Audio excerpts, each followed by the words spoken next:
আপনারা জানেন জান্নাতের মধ্যে একটা মাহফিল হবে, সেমিনার হবে। সেখানে আল্লাহ জান্নাতীদেরকে নিয়ে একটা মাহফিলের আয়োজন করবেন। জান্নাতি শ্রোতা হবে আর বক্তা হবে তিনজন।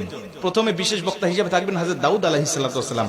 দাউদ আলাইহিস সালামের কুরআন নাজিল হয় নাই, দাউদ নবী কোনোদিন কুরআন পড়েও নাই। তারপরে আল্লাহ সেদিন তাকে ইলম দিবেন, তিনি দাউদ নবী সূরা তোহা থেকে তেলাওয়াত করবেন। তাফসীরে এসেছে দাউদ নবী যখন কুরআন থেকে তেলাওয়াত করবেন তার একটা গলা থেকে, একটা কণ্ঠ থেকে 80 রকম সুর বের হতে থাকবে। জান্নাতীরা দাউদ নবীর কণ্ঠে তেলাওয়াত শুনে তো পাগল, বলবে আল্লাহ কি তেলাওয়াত শুনতেছি, আমরা তেলাওয়াত শুনে শুনে জান্নাতে থাকতে চাই, আর কিচ্ছু চাই না। আল্লাহ বলবে এর থেকে কি সুমধুর তেলাওয়াত শুনতে চাও না? জান্নাতীরা বলবে আল্লাহ এর থেকে সুমধুর তেলাওয়াত হতে পারে, আমাদের আর বিশ্বাস হয় না। আল্লাহ বলবে কেন বিশ্বাস হয় না? দাউদ নবীর উপরে কোরআন নাজিল হয় নাই, দাউদ নবী কোরআনের জন্য মার খায় নাই। যে নবীর উপরে কোরআন নাজিল করেছি, যে নবী কোরআনের জন্য মার খেয়েছে, দাঁত শহীদ করেছে, মাথার হেলমেট ভেঙেছে, উহুদের প্রান্তরে রক্তক্ষরণ করেছে, ওই নবীর কণ্ঠ থেকে কোরআনের তেলাওয়াত শোনো কেমন সুমধুর শোনা যায়।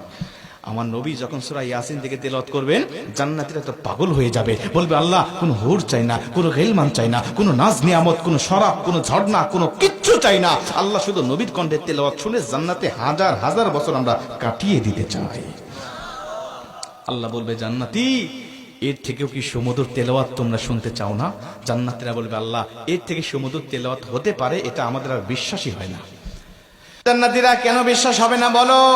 আমার নবীকে কণ্ঠ দিয়েছি আমি আল্লাহ নিজে, আমার দাউদকে কণ্ঠ দিয়েছি আমি আল্লাহ নিজে, কিন্তু আমার গলায় কত কণ্ঠ রেখে দিয়েছি জানো না? আমি আল্লাহ নিজের কণ্ঠকে ওজার করে এখন তোমাদেরকে সূরা রহমান থেকে তেলাওয়াত করে শোনাতে চাই। আমার আল্লাহ সেদিন টান দিবেন সূরা রহমান থেকে, আর রহমান বলবেন না, তিনি আনার রহমান বলে টান দিবেন। আমি রহমান, যে রহমানের কথা দুনিয়াতে তোমরা শুনেছো, যে রহমানের ভয়ে দুনিয়াতে পাপ থেকে বিরত ছিলে, যে রহমানের ভয়ে তাহাজ্জুদের রক্তে দাঁড়িয়ে চোখের পানি বিসর্জন দিয়ে নামাজ আদায় করেছো, যে রহমানের ভয়ে সারাটা দিন রোজা রেখেছো, যে রহমানের ভয়ে তোমরা সত্যের পক্ষে চলেছো, ওই রহমান আর কেউ নয়, আনার রহমান, আমি রহমান বলে আমার আল্লাহ সেদিন একটা টান দিবেন। আমার রবের টান শুনে জান্নাতীরা সেদিন হাজার হাজার বছর ধরে জান্নাতের মধ্যে বেহুশ অবস্থায় পড়ে থাকবে। আমার আল্লাহ তাদেরকে হুশ দিবেন না। জোরে কোন সুবহানাল্লাহ, আল্লাহু আকবার বলেন।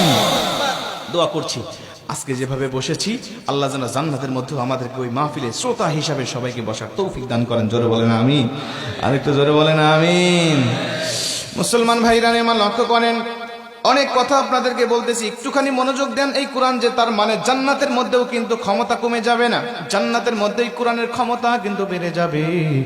নবীজির জামানায় কোরআনুল কারীমের ক্ষমতা যেমন ছিল, নবীজির হাত থেকে, নবীজির জবান থেকে যখন মানুষেরা কোরআন শুনতো, আমার নবীজির সুমধুর কণ্ঠের কোরআনের তেলাওয়াত শুনে শুনে হাজার হাজার মানুষেরা কালেমা পড়ে মুসলমান হতো।